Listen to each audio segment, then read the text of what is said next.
싱글 맘들의 셀그룹으로 가기 위해서 지금 가고 있습니다. 네, 오늘은 린다네 집으로 갑니다. 옆집을 지나서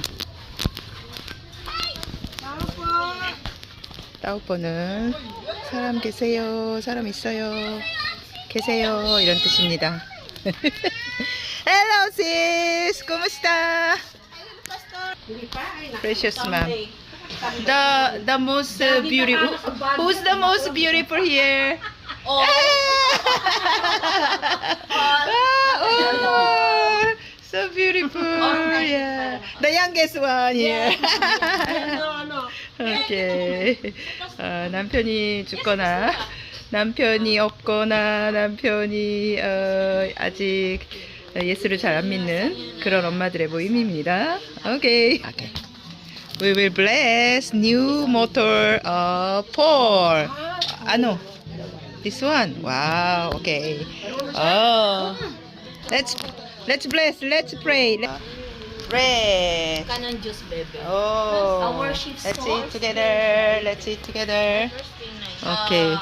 Natapuan. I like that English or song. Tagalog first? Any song I like. Sa gitna ng bawat Bawat ako dapat hirap,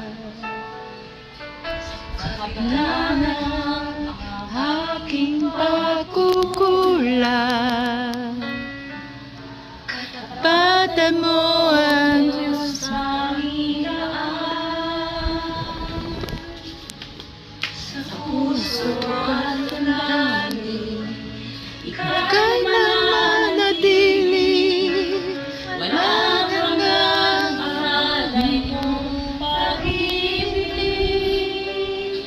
nagtapuan ng pag-ibig na Dakila.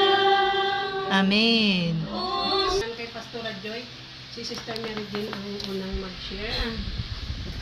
So, ano po, bago po ang lahat, kumusta po sa ating lahat, magandang hapon po. So, siyempre po, kumustahin po muna natin ang bawat isa, yung nangyari po sa atin ng isang linggo po, na unahin natin siyempre si Manay Gindia kasi siya yung bahay. Hindi po. Pero palaging tinatawanan ko yun. Katawan, lakas ng loob, lakas ng trabaho. Trabaho ko. Amen. Amen. Sister Estrellita.